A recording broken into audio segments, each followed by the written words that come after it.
Assalamualaikum warahmatullahi wabarakatuh. Ila hadratin Nabil Mustafa Rasulillahi sallallahu alaihi wasallam wa ala alihi wa azwajihi wa dzurriyyatihi wa qurbatihi wa ahli baitihi wa ashabil kiram wa ila jami'il anbiya wal mursalin wal awliya was syuhada was salihin wat tabi'ina tabi'ina salihina ila yaumiddin wa ila abaina wa ummatina wa azdatina wa masyaikhina wa auladina wa azwajina wa dzurriyyatina wa ahli baitina wa jami'i man tabi'ana fid dini hatal akhirah. Lahumul Fatihah. Bismillah.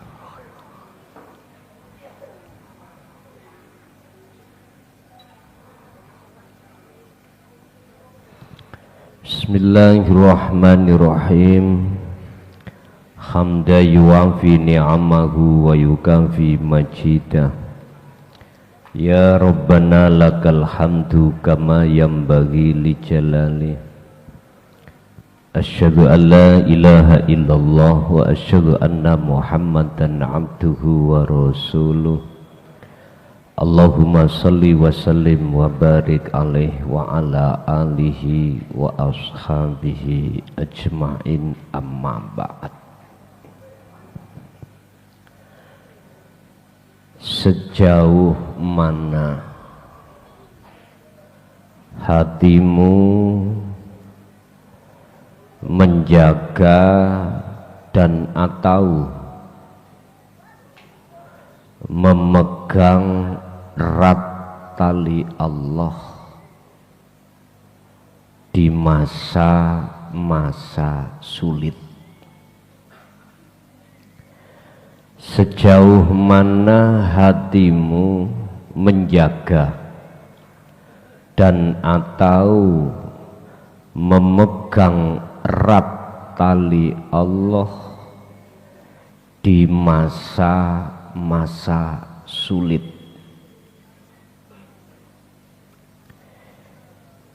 Ini yang akan menentukan perjalanan ruhaniyah kita kepada Allah dalam rangka mendekat dan bertemu Allah dengan lekas.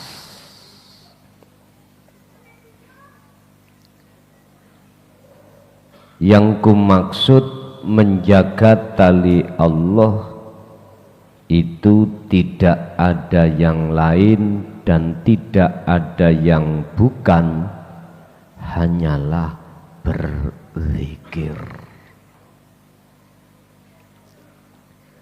Wa'tasimu dan podo njogo sira kabeh cecekelan kanthi rapet, berpegang teguhlah hatimu bihablillahi kelawan piro-piro taline Allah.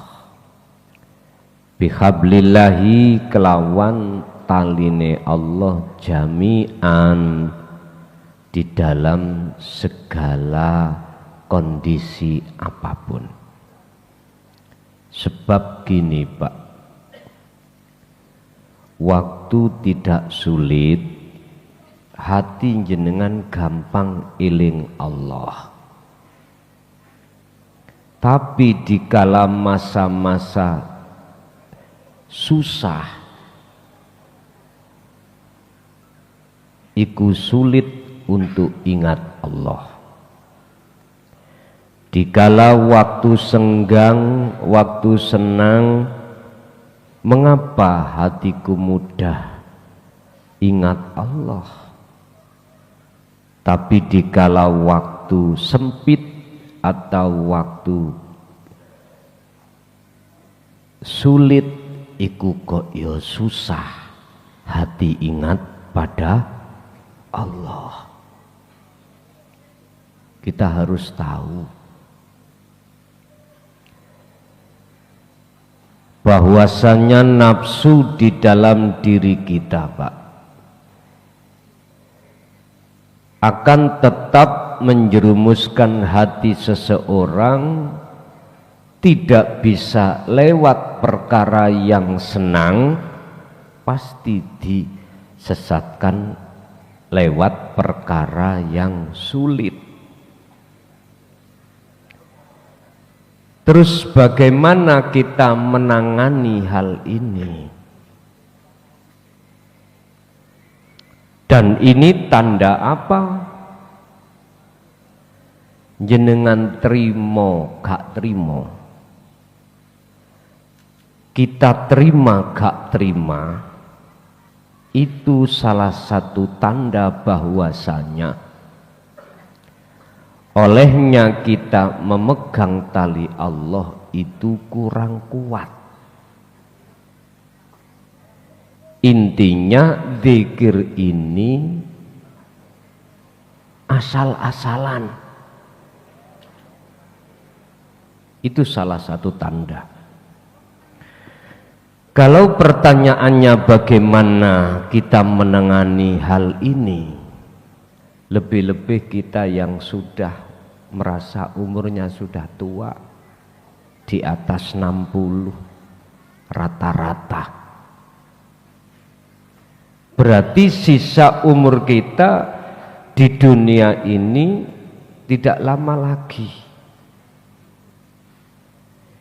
Apa yang harus kita lakukan mensikapi atas hal ini? Jawabannya sederhana, wa'tasimu bihablillahi jami'a. Yang namanya zikir sebagai jalan Anda untuk bisa wusul terhadap Allah, yaitu sirul asrar, harus kita rapeti lagi. Yang asalnya setiap jam, kita bikin setiap menit. Yang asalnya kita setiap menit, harus kita naikkan setiap napas. Urusan pertanyaan kira-kira itu bisa kerja tah kalau terus setiap napas? Jangan bertanya seperti itu terlebih dulu. Lakukan aja. Lakukan. Berkenaan dengan hal ini, maka bukalah di dalam kitab Hikam pasal 154.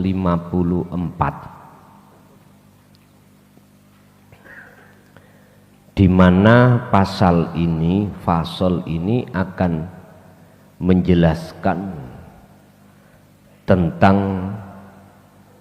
masalah beberapa hal yang menjadikan hati ini lupa pada Allah. Sehingga di situ nanti ada solusi bagaimana kita mensikapi hal ini. Ini ada kaitannya dengan pujaan masyarakat. Bagaimana kita menghindari atas pujaan masyarakat sehingga hati kita itu tidak merampas sifatnya Allah. Sebab siapapun kalau kita sudah berani merampas sifat wajibnya Allah, hati ini pasti akan dilupakan Allah terhadapnya. Itu otomatis. Qala musannifu rahimahullah, al-mu'minu utawi kang den arani wong sing mukmin yang sebenarnya. Ai al-qalbu tegese yaiku wong mukmin kang duweni ati alladzi kang tatohara kang bersih apa kolbun, tatoharo kang bersih atine apa kolbun, min taksirid dunia bersih sangka apa,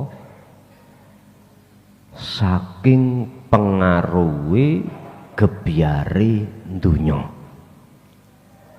pengaruhi urusan-urusan perkara sakliyane Allah. Yang disebut sebagai mukmin sejati adalah itulah seseorang yang hatinya sudah Allah bersihkan dari pengaruh-pengaruh dunia. Bukan kita yang bisa membersihkan. Lantas mengapa Allah membersihkan? Apa sebab akibat Allah membersihkan? Jawabannya kembali ke muqaddimah tadi. Karena hatimu senantiasa memegang teguh tali Allah, yaitu dzikir. Bab masalah dzikir, Pak, ini bisa kita sebut berat atau ringan, itu tergantung jawabannya masing-masing. Hal itu berat bagi kita tatkala kalau kita tidak terbiasa. Dalam hal dzikir, ending tujuannya adalah mengesahkan Allah, bertemu Allah. Jangan kau jadikan sebuah alasan atas kerepotan tentang masalah suami dan istri, anak, atau kebutuhan-kebutuhan yang bersifatkan sandang pangan papan, lantas hati jenengan ini tidak menghiraukan seruan Allah tentang dzikir. Jangan. Apa alasannya? Lawong aku iki, kata Allah, yo di tengah-tengah pekerjaan, aku iki yo ning ada di kehendak dalam hatimu. Aku tidak akan kemana-mana, aku selalu bersama kamu. Dimanapun kau berada, aku selalu bersamamu.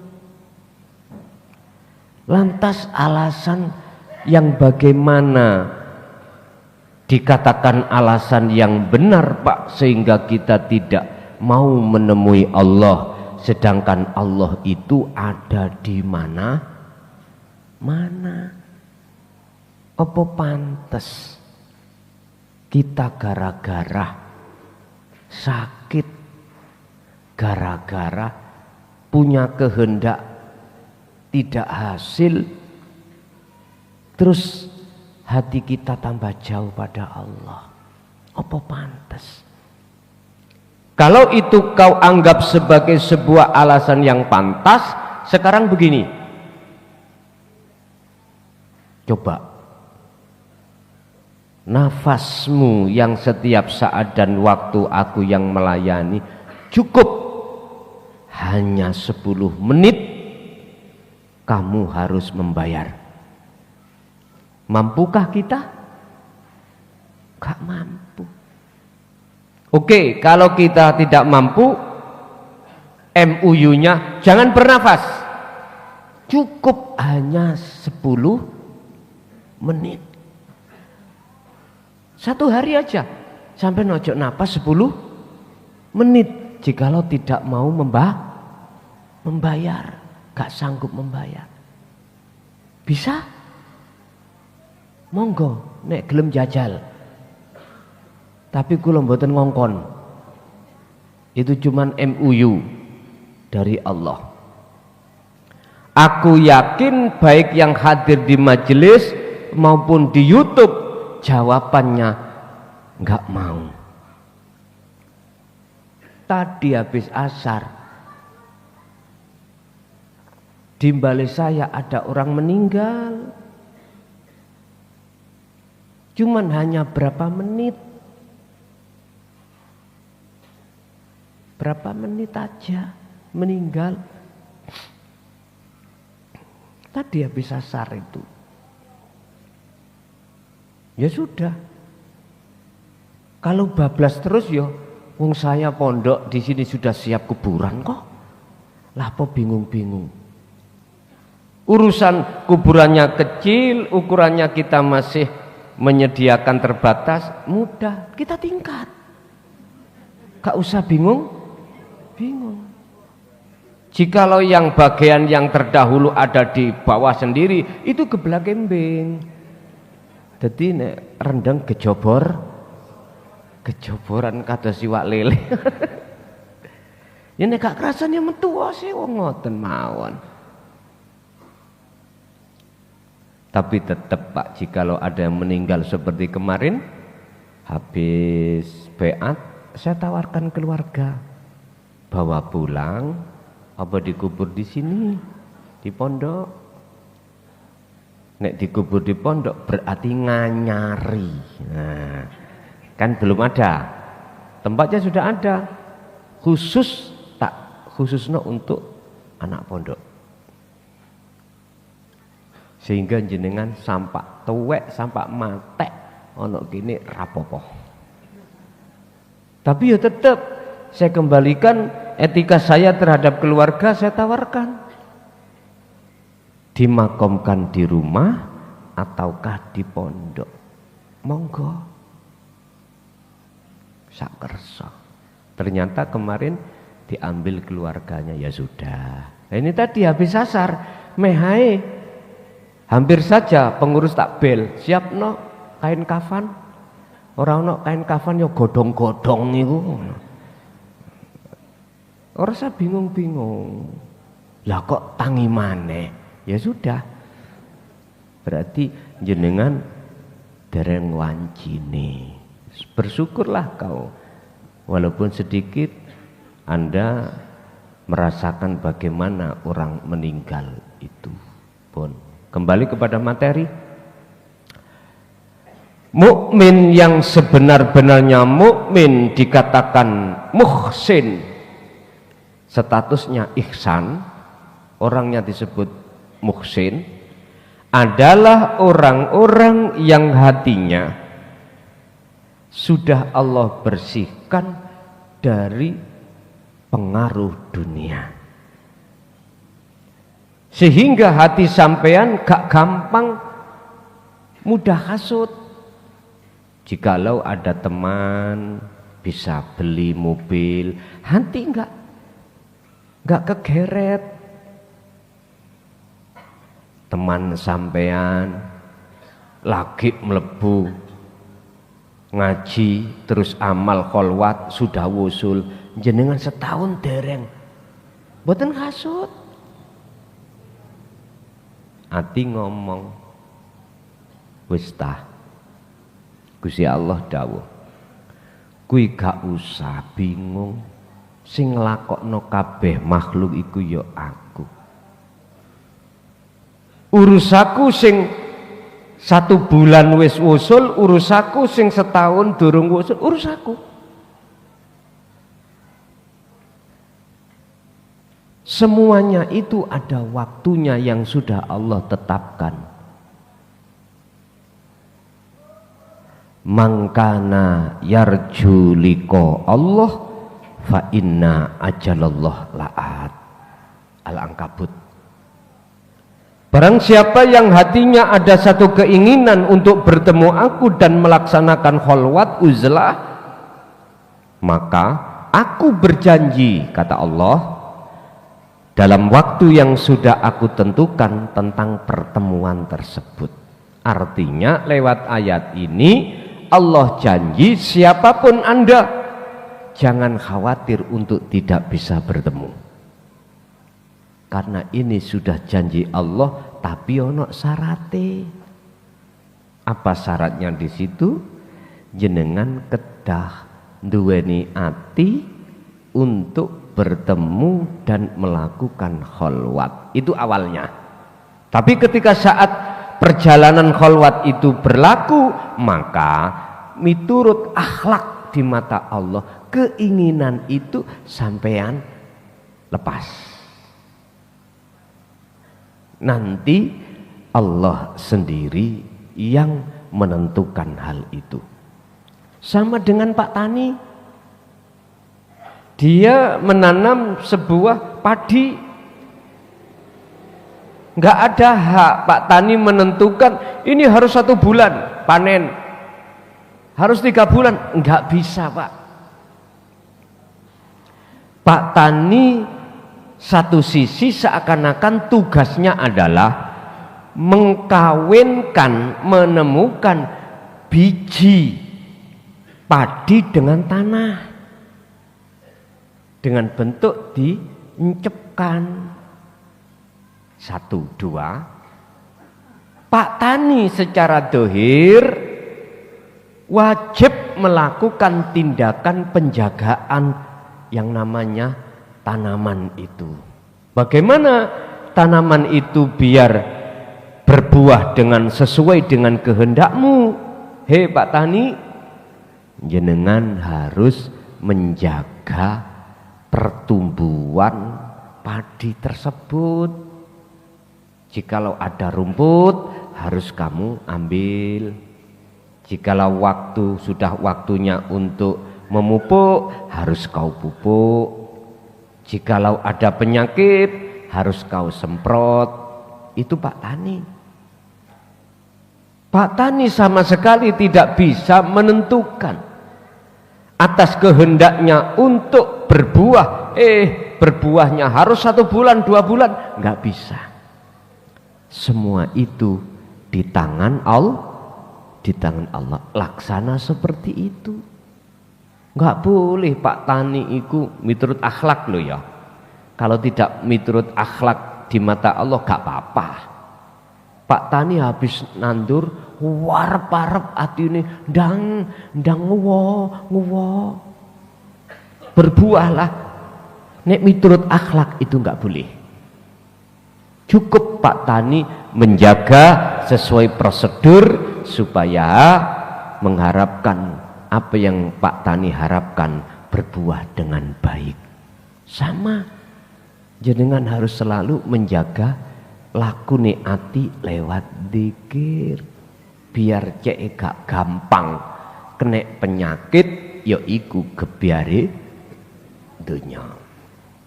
Wong mukmin iku idza mudikha tatkalane den puja sapa mukmin.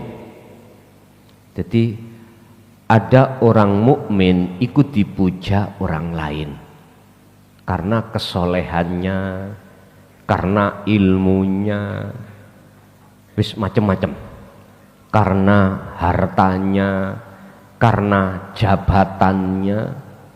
Akhirnya banyak orang yang memuja terhadap orang mukmin. Terus langkah bagaimana kita sebagai orang mukmin ketika saat masyarakat memuja kita? Istahya mongko isino siro minallahi menyang Allah. Si mukmin wajib hukumnya malu kepada Allah. Malu Pak, harus malu. Mengapa harus malu? Lianna sifat krono sak temene sifat tahalluli kemuliaan terpuji iku layas butuh ora patut lahu kedue mukmin. Artinya, mengapa dia harus malu kepada Allah? Karena dia itu sesungguhnya tidak pantas memiliki sifat puja. Bukan persoalannya orang lain tidak boleh memuja, itu urusan orang lain, bukan urusan mukmin. Cara saya, Orang memuja terhadap saya karena ilmu misalkan, karena jabatanku, silakan, itu haknya orang. Tapi kita sebagai orang mukmin harus malu kepada Allah. Karena sifat puja itu bukan milik kita, bukan miliknya orang mukmin, tapi milik siapa? Balillahi, bali iku tetep kedue Allah Ta'ala, khalimah luhur sapa Allah. Tetapi puja itu milik Allah. Wa qala ta'ala, dawuh sapa Allah Ta'ala, alhamdu tawi sekabai pujalan puji iku lillahi mung kagungane Gusti. Ngaten. Urusan orang lain muja silakan. Sing penting bagaimana Anda ini malu pada Allah. Kalau Anda dasarnya malu, maka jenengan ini akan apa? Akan menetapkan sifat hakikate Allah pada Allah, sifat hakikate makhluk pada diri kita sebagai makhluk. Nanti arahnya ke situ, Pak. Ujung-ujungnya jenengan iki ngakoni gak pantas dipuja. Karena kita sama dengan mereka sebagai statusnya makhluk. Jikalau hatimu itu tidak terpengaruh dengan hal itu, nggak apa-apa. Artinya jikalau hati tidak merasa diri kita sebagai makhluk yang puja, nggak ada masalah. Berarti kebiarin dunia iki gak mempengaruhi. Tapi nggak salah jikalau jenengan ini mengambil hukum wirai. Apa wirai? Lebih berhati-hati. Ada Pak yang seperti itu. Sehingga mohon maaf, sampai namanya salaman gak gelem dicium, malah lebih baik dia yang mencium. Mengapa dia mencium? Karena mencium terhadap hidupnya pada yang mencium tadi. Kalau ini nggak ada masalah. Jadi mengambil hukum wirai itu nggak apa-apa. Tapi siap-siap komentar orang awam, sumbung.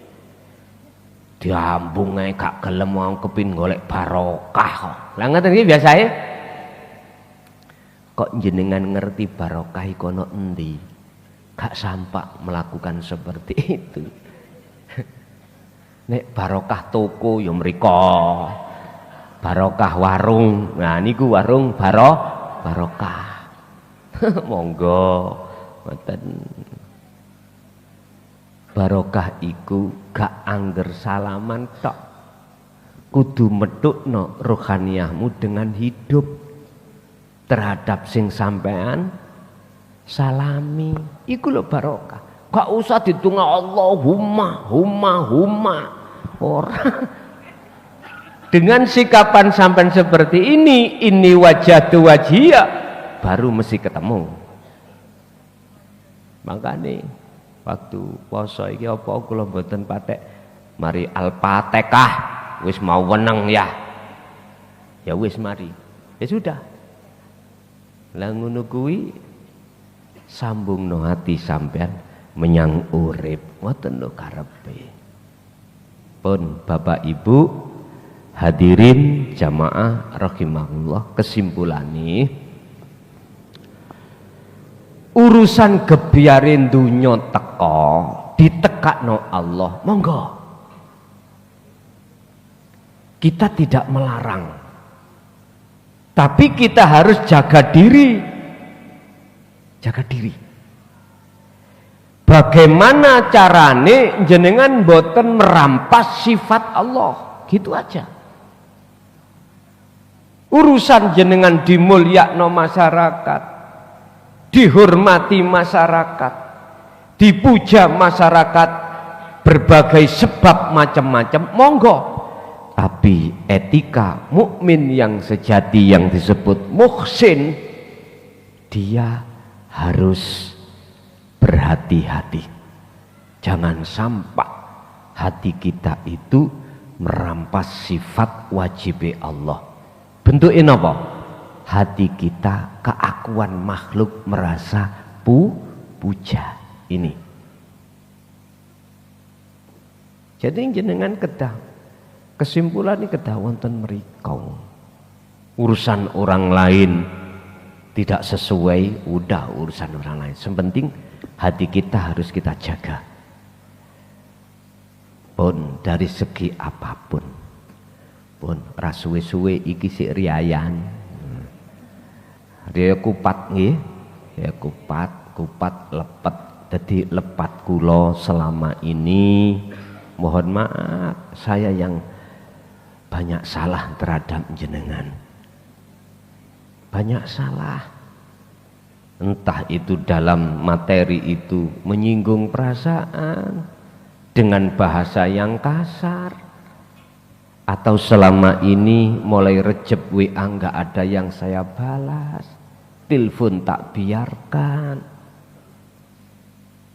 Secara pribadi saya datang jenengan estu nyuwun ngapunten ingkang kawadah. Rasa hati nggak ingin seperti itu.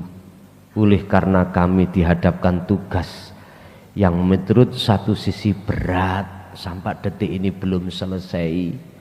Ini masih berjalan jilid 3 kitab awal. Jilid 3 kitab awal sudah, jilid 1, jilid 2, kita jilid 3 sedang berjalan. Kalau kitab awal sudah selesai, kitab akhir ini jumlah 30 juz. Ini nanti yang harus jenengan kagem untuk anak cucu kita nanti kalau kita sudah dipanggil Allah. Beginilah harus ku selesaikan sebelum kami harus ku selesaikan. Jikalau habis nyelesaikno langsung ya sudah, alhamdulillah, ya sudah. Kanjeng Nabi ku warisane ana loro, Al-Qur'an wahyu Allah dan Al-Hadis. Wahyu Allah berarti bersifatkan langsung pada Allah. Kalau hadis menceritakan apa yang pernah dilakukan oleh Rasulullah. Lah sumber hadis ikut dari ahli bait. Ahli bait kebanyakan keluarga, anak istri. Sisuk sampean takok, kelason biyen iku lapo senengane. Anak istri yang tahu. Akhirnya diceritakno. Loh itulah namanya hadis. Rasulullah gitu. Apa yang dilakukan Rasulullah itu semuanya disebut hadis, itu cerita. Cerita. Lah hadis itu sumbernya tidak hanya dari ahli bait atau keluarga aja, termasuk dari sahabat. Contoh, kula senengane mancing.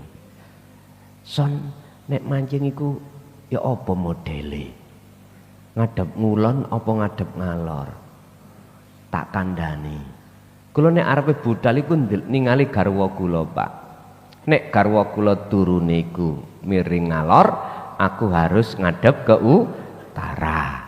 Kalau miring idul berarti saya harus menghadap ke selatan. Kari ndelok miringi, nek pas melumah kula mboten budal. Paham nggih maksudnya? Ngoten lho. Lah iku hadis namanya. Itu namanya hadis. Pun dahem-dahem ngoten niku ngejak mancing asline. Nggih. Nggih, kula nyuwun ridhone jenengan, kula tak selesekno kitab riyin. Jadi sing mentolo ngundang ngaji, ya gak apa-apa nek mentolo. Nek mentolo. Mboten napa-napa, kula manut mawon. Pun jadi nanti kalau sudah selesai Al-Qur'anul Qadimnya 30 juz, kembali ke asal kita. Setiap kula buka ngaji dimanapun monggo. WA ya tak buka maneh, telepon ya tak buka. Tapi tetap saya nerima tamu ada di hari Sabtu seperti ini habis ngaji gitu. Nggih, ada pertanyaan monggo menawi wonten.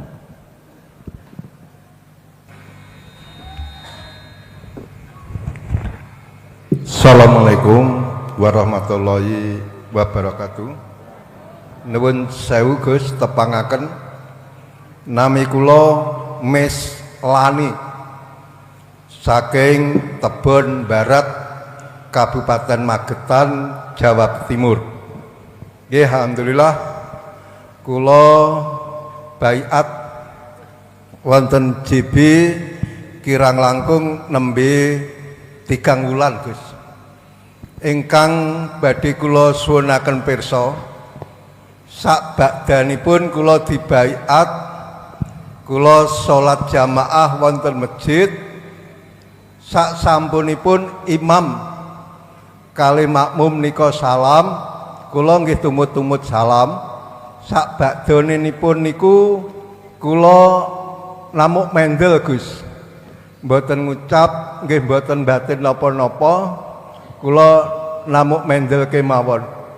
Napa ingkang kula lampahi menika ugi kasebat dzikir Sirul Ashor ping kalihipun. Saumpaminipun kula badhe medal. Lah mantuk niki ten griya sampun jam 11 napa jam 11. Griya sampun katutup, kula lenggah wonten ngajeng griya wonten mester nggih lenggahan, nggih mendel boten batin boten ngucap menika napa ugi kawastanan dzikir Sirul Ashor. Amargi sak sampunipun kula baiat niku wonten masjid, kula nggih namung mendel mawon. Pak Imam duwunga napa mawon kula nggih mendel mawon Gus. Makaten Gus, matur suwun, akhiru kalam, wassalamualaikum warahmatullahi wabarakatuh. Waalaikumsalam warahmatullahi wabarakatuh. Yang disebut pengamalan, pempraktekan dzikir tersebut itu tidak harus jasad ini kayal. Jasad ini harus berbicara, ndak. Apa sih fungsine? Apa sih prakteke Sirul Ashor niku? Ningati sampean manakala walaupun imam iku mangdonga maca ngene jenengan ati kok menengai, tapi merasakan bahwasannya urip sing terjadi pada diri jenengan atau diri makmum atau imam kabeh itu wujudnya Allah. Itulah prakteke Sirul Ashor. Walaupun jenengan diam, gak berbicara alias diem, tapi hati sampean iku muncul pangrasa, muncul iman bahwasanya urip sing nguasai kabeh makhluk iku sejatine wujude Allah, maka itulah namanya dzikir Sirul Ashor. Fil mukawwanati alal kauni iku setengah saking piro-piro akeh makhluk. Al khafiyu utawi ana perkara sing lembut, sing alus. Ai hayyun, al hayyu itulah hidup. Wa huwa utawi hayyun atau khafiyun iku wujudullahi, wujud sejatine Allah. Benar. Artinya sadarlah hai manusia bahwasannya Di balik layar kita itu layar, Pak. Kita itu layar. Di balik layar itu ada sesuatu yang halus. Sang aktor, sang penggerak, dan lain sebagainya. Dan dia, hanya dia. Gak ada satupun makhluk siapapun yang menemaninya. Gak ada. Sebab Allah sendiri juga gak butuh pertolongan dari siapapun. Jadi sing nandangi kabeh iku mung Gusti Allah. Jikalau hati sampean ada rasa seperti itu, betul, itulah prakteke sirul asrar. Lanjut.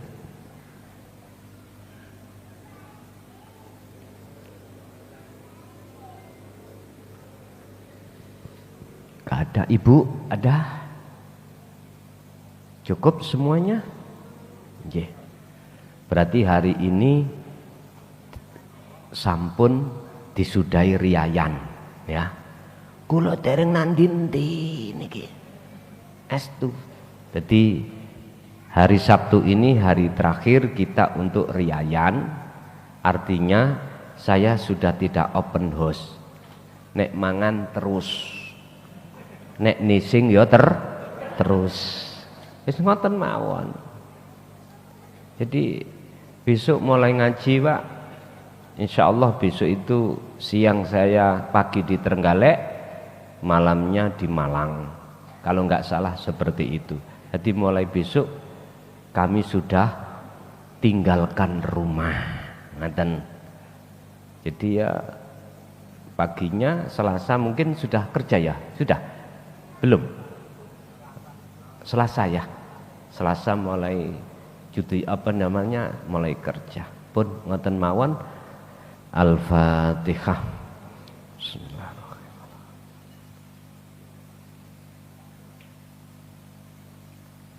Akhirul kalam. Assalamualaikum warahmatullahi wabarakatuh.